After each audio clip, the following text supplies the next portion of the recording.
Hi, welcome back. This is Chris from We Communicate. I'm a French teacher. If you're discovering this channel, if you're discovering these videos, I'm a French teacher who specializes in teaching French to adults through the spectrum of English. So I teach English, I teach French. I'm a bilingual, culturally bilingual. So I bridge these two languages together to make your journey easier. And today we're going to talk about the risks of retiring in France. If you're an expat and if you have retired in France, if you're thinking of retiring in France, we're going to talk about some of the risks. And well, this isn't clickbait. It's not the type of video. We're going to try and have a reasonable discussion between adults, and hopefully you'll take something away from this video that might help you in your new life in France or your future life in France. Let's get started then. The risks of retiring in France. So, up on my website, you will see a video of a lady who's my star pupil, if you will. She's a lady who started French with me in her 40s and, well, who actually got so good at French that we started a podcast in French, of which I am quite proud. And she's become more like a friend. You know, we've been doing class together for, what was it, 3 years. You can see her review on, if you go to Google My Business, We Communicate, and even it's up on the website on the homepage. During our talks, the lady on the video that you see on the homepage of the website told me of a story. She lives in a small village in France, and she told me of an American couple, neighbours, in her village, and they'd been using the house in France as a holiday home. They are American, the couple in question, and they've been doing it for 20 years until they decided to go there permanently. So they moved to France permanently, and it's only, very sadly, it only lasted for a few months. Long story short, their daughter had to fly in from New York because of medical issues that they were having. They were what you might call an elderly couple, and she had to fly in from New York. The couple in question didn't speak a word of French and could simply not manage. And I say this once more without the slightest hints of judgment. I'm just giving you the facts. Elderly couple had been using the house for over 20 years in the village, flying from America to France, did not speak a word. When I say a word, I actually mean a word of French. Couldn't manage. First medical problem they had, couldn't do it. And it's really a shame, because my pupil, told me about the details of the matter, and it's quite sad, really. They simply couldn't stay on. They had to go back, sort of as in emergency-like conditions, back to America, and the daughter had to fly in specially. The second example I'd like to share with you, the same lady in the video was able to communicate with French doctors, thus acting as a life-saving interpreter between them and her husband when he suffered a heart failure when on holiday in France. So her husband is American. He flew over, to see his wife on a holiday. He suffered a heart attack, heart failure, and, well, she was able to communicate with high precision between the French doctors and the husband who did not speak any French. He just opted never to.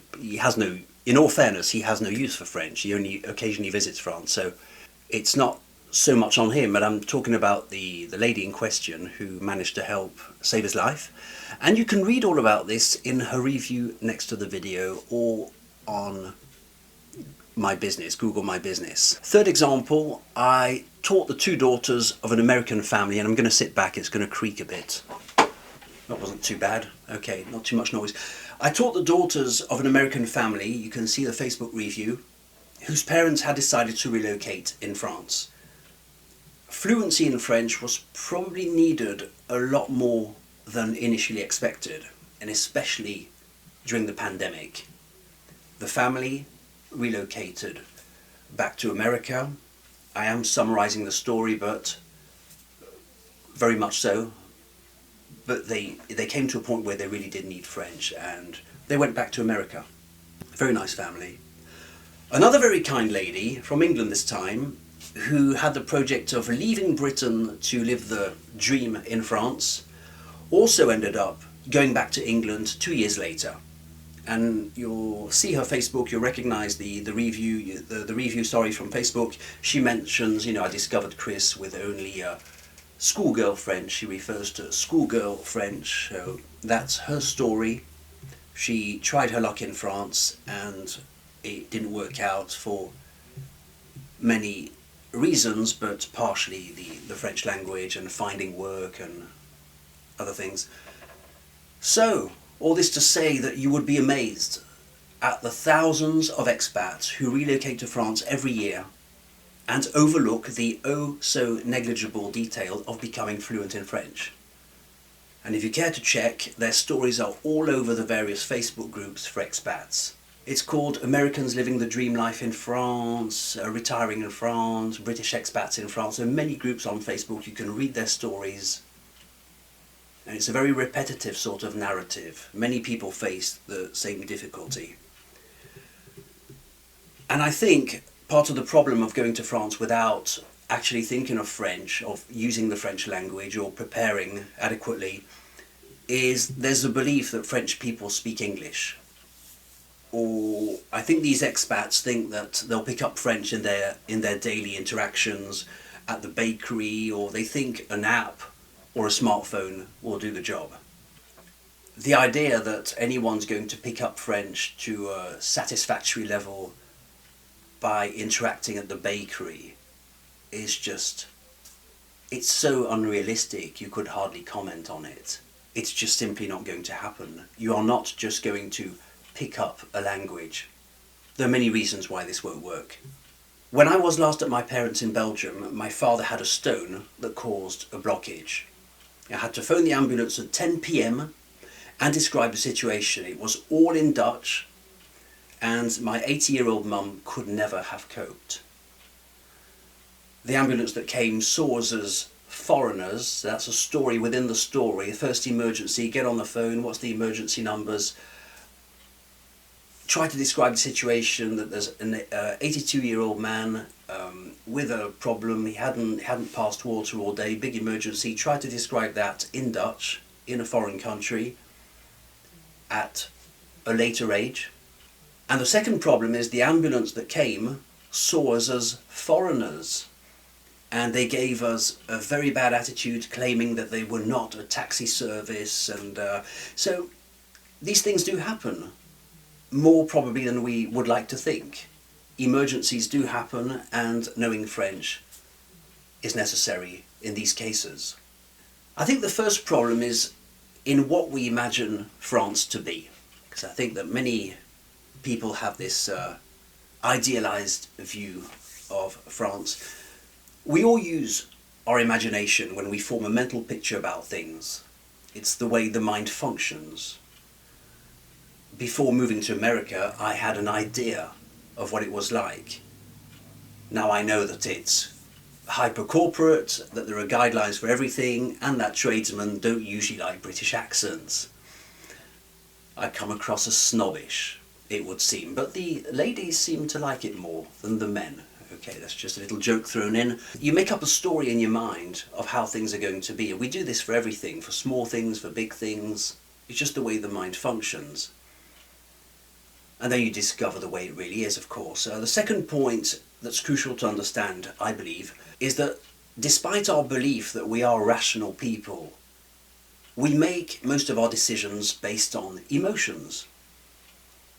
Whether it's our new jeans, our car, our holidays, our TV programs. Now, there are certainly rational limitations to our actions, such as the limits of our funds, but even these are bypassed, for example, by maxing out our credit cards. Many decisions are indeed emotional. The overwhelming majority of people who relocate to France do it for emotional reasons. A certain idea about food, about the scenery, about the culture, about the way of life, and why not? Part of it is true, but not all.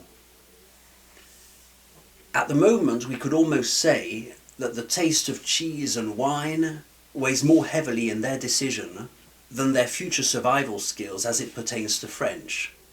Go on Facebook groups, many people are living the dream life, struggling with French or not really even considering French as a necessity. It's just an afterthought. It's an emotional decision first. I need to go to France, life is absolutely better there, and French will, I suppose it will just happen, won't it? In my local interactions at the bakery, and I'm saying this with no hint of irony or mockery in my voice. This is what I've seen time and time again on these various Facebook groups for expats. When you read about France and form an opinion, you'll be invariably influenced by pictures, memories of holidays, accounts from other expats saying how incredible everything is. It will be very hard to separate the facts from the myth. I think we must remember that there are stages of amazement when we visit a country. There are stages. At first everything's different and mysterious. And later we decided that it's absolutely the best place on earth. And later still, the sense of amazement drops, and the typical things aren't so typical after all.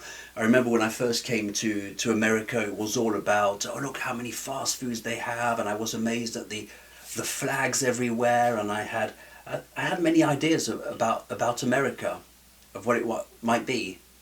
And sort of as a half joke, I asked my wife to taste every single fast food and all these little things that to me were typically American and turned out to be my new normal, and I think my sense of amazement has really dropped. I still like America, of course, but for different reasons. In this video, the risk I would like to address is that France is not a fairy tale country. People fall ill, heaters explode, windows break, plumbing gets clogged, cars have accidents, the mairie sends letters, legs get broken. At one point, you're going to have to put more together than simple basic sentences. You're going to have to describe situations, you're going to have to express yourself with a higher degree of precision. Sometimes even, your French is going to have to be quick, such as the call for an ambulance that I experienced in Belgium. I had to speak quickly, it was sort of an emergency. And it's going to have to be precise in the case of a break-in, an accident, or medical symptoms. If a doctor asks you how you've been feeling these past few days, you're going to have to say more than comme ci comme ça. As they say, it's not going to cut it.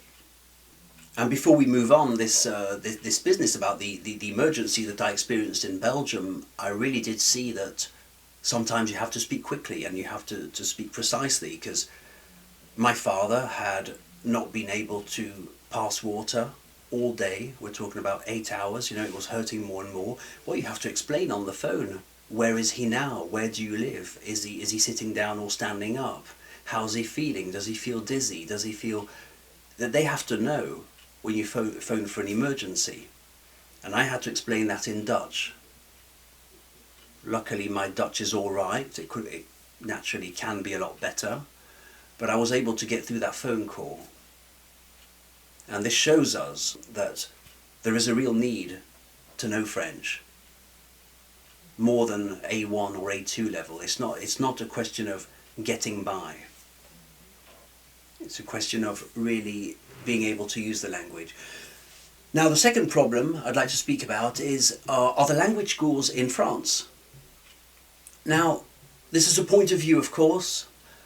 I am by no means implying that I'm the best at teaching French, but I do have a pretty good clue of how the industry functions from the inside. I'm able to read through the lines when I see the offers on some schools' websites. If you ever read the reviews, you'll see that they're also emotional. Like, fun was had, the staff were nice, and the kids loved it, when you read the reviews of the language schools. Now, even when customers say they learned a lot, it remains quite undefined. You don't quite know what they learned. I think future expats have to understand that language schools work in a very unclear and nebulous business. It would be like defining a karate expert. What's a karate expert? Being an outsider to karate, I wouldn't know. And I would have to trust the school's word. Lessons taught by a karate expert, I don't know. I have to trust them. As I see it, the larger majority of language schools are in the business of selling fun. They're in the business of selling fun. I'll emphasize that there's no shame in this, none at all, because most industries function in this way. For example, restaurants are not in the business of feeding people, although they sell food. But it's not their first business, it's not their first concern. They're not there to feed you. Their real trade is to sell an enjoyable experience. All these language schools can be a problem, as well as a future risk for yourself. Well, firstly, it's not in their business interest to say that you did poorly at French. In a sense, everyone gets a medal when you sign up for these classes. Next, I think there's a risk of leaving the language school thinking you did okay and start to use French in everyday life. You go for a small course to a local language school in France, you get a medal, you did all right, a pat on the back. It might be hard at first when you start to use your French in real life, but you figure it will come with time. However, what's actually going to happen is that people are going to be forgiving of your French. They'll hear your mistakes and you will stop progressing. They'll be forgiving of your French because they will hear that you're an expat. What this part of the article means is that even if you do sign up for classes in France, it's worth knowing what line of business the language school is in and under which angle they teach French. What this part of the article says is that if you decide to go to France first and then find classes or lessons second, I see two risks. The first is learning French following a method that I find personally a bit dated. It's called FLE French. France is a country that likes its traditions, and this is mirrored, it's replicated in the way of teaching French also.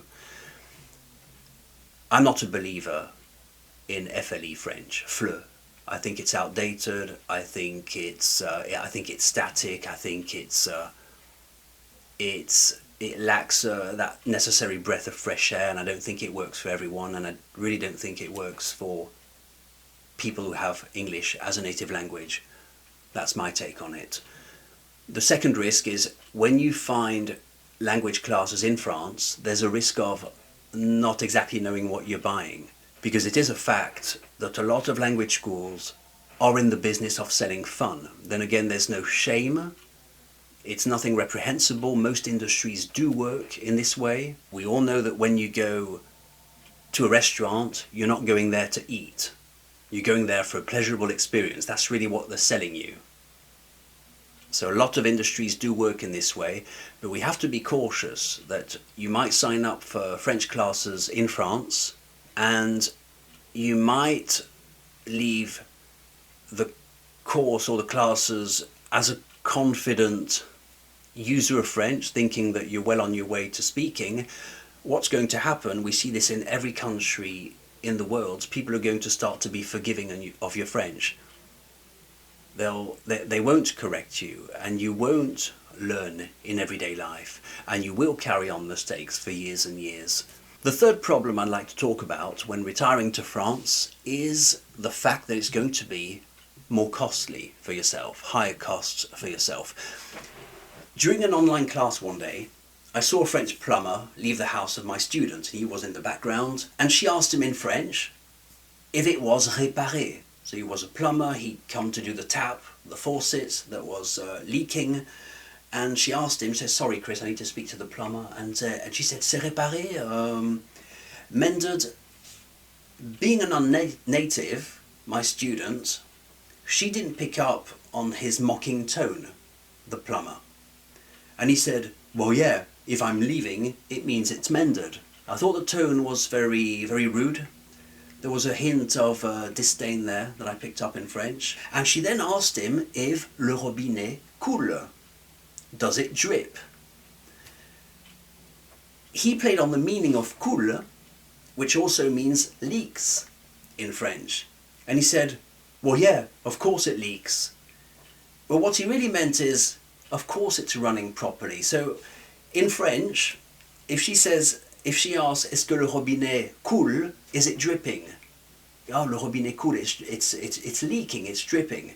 But then he said, mais oui, coule, of course it runs properly, of course you can open the water and there's water coming out of it. You see the attitude he was giving her? And that's from someone who speaks French well, the student I mean. I refrained from intervening through Skype at the rudeness of the plumber until I properly knew the background of the story, but sadly this is what happens. Myself, as a native speaker of French, I was ripped off by Avis car rentals in Narbonne, who cleverly charged me an extra day by playing on the words. And you can find the full story on the website. A different British student told me of a French stone cutting business that ended up smashing to pieces all the slates that he'd ordered because he asked for a written receipt to the company. So he has a house in France and he asked them for a written receipt, and they ended up smashing up all the slates they'd prepared. I think they were going up on the roof or something.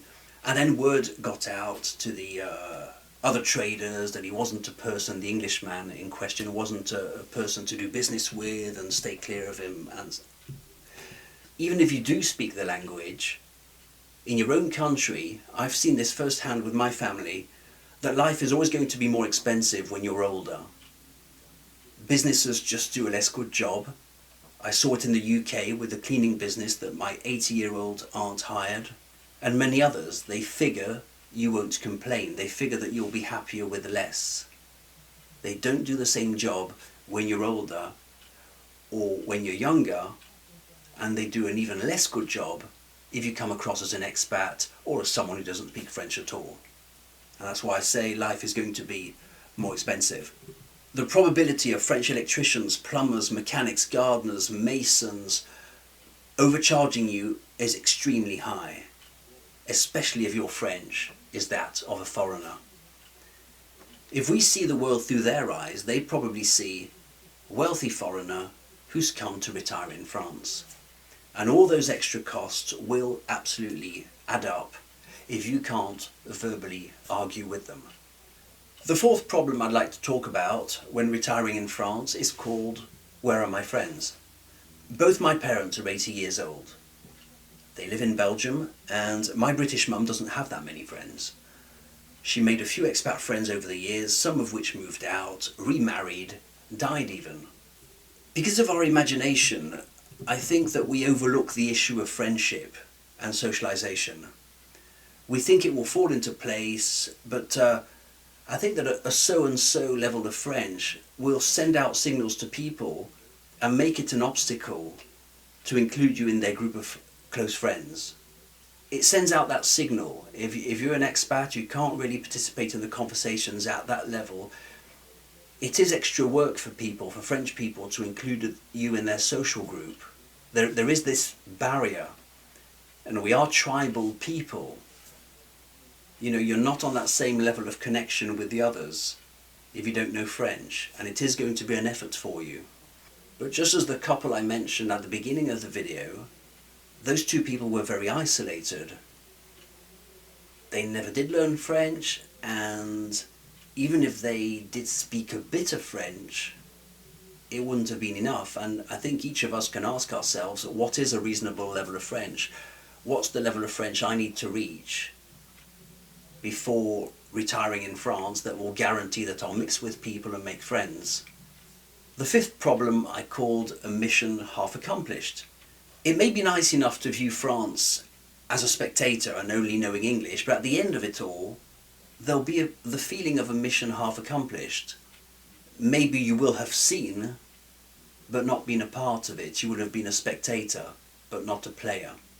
It goes without saying that much of the richness of the experience goes through the language.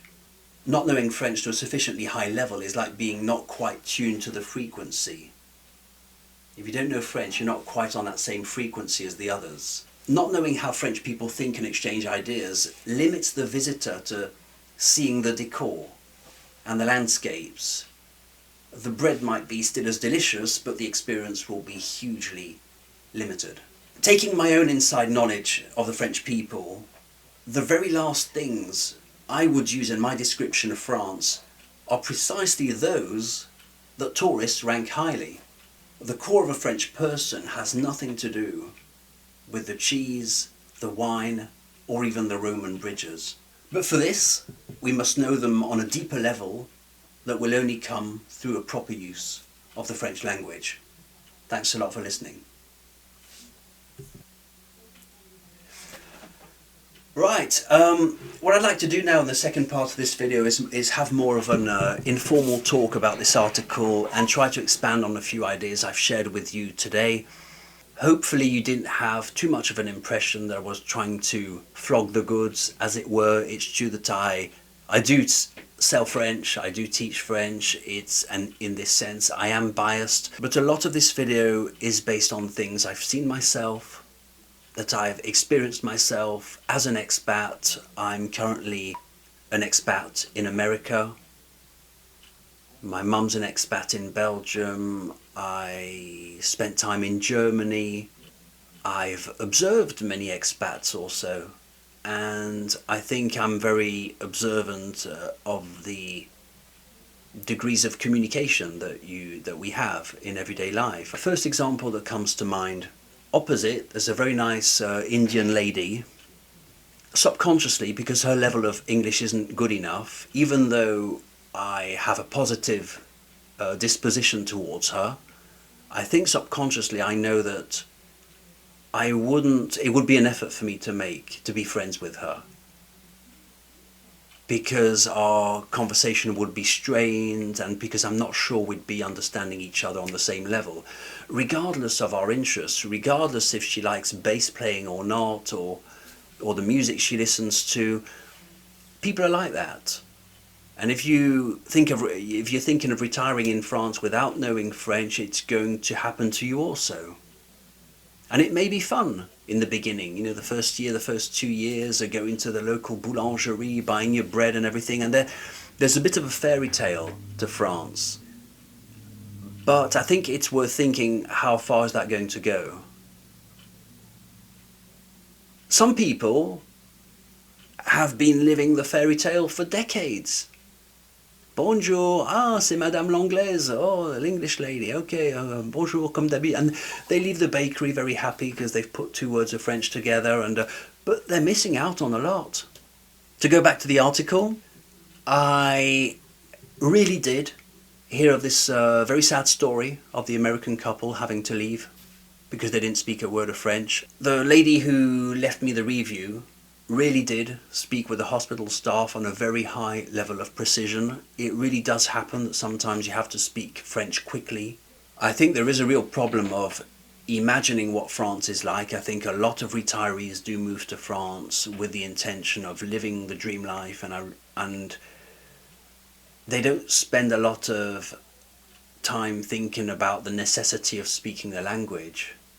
The French don't speak English that well, for many, many cultural reasons. So it's your job, in other words, to learn French, because they're not going to learn English. The second risk I spoke of is in choosing a language school when you move to France, and the risk in not exactly knowing what you're buying, because it is a very nebulous business, and a risk of learning French in a dated way, FLE, in a way that's not properly suited to a speaker of English. That's the second risk I listed. The third problem that I listed is higher costs, naturally. If you don't speak the language, if you present yourself as an expat, things are going to be more expensive and you just won't get the same service. And even when you do speak the language and you're older, it's already more expensive because traders tend to care less. The fourth problem is making friends and the risk of isolation in not knowing French. It happened to my mum, happen to other people. You know, we because of our imagination, we project ourselves in France and we see ourselves drinking wine and enjoying the terraces. But the question is, yeah, well, who are you going to hang out with? Who are you going to call in case of an emergency? Who are you going to socialize with? How are you going to do that? These are real questions. And the fifth problem I spoke of is only half discovering France, just half understanding it, just living as a spectator and not really understanding the people and how they think. I think it's just a half experience. People can, of course, just enjoy France for the scenery and never get to know the proper core of France, but I think it's their loss. So that's the summary of the article. Thank you very much for watching. I'm a real teacher. I have a real business. It's really cool that we communicate. You can really find me and I can really teach you. And we are bilingual. Thank you very much for watching. Thank you for your comments. Enjoy France, enjoy your retirement. Thank you for watching. Feel free to leave comments. Feel free to tell me how much you disagree and how much you agree. Thanks a lot. My name is Chris. See you in the next video. Bye.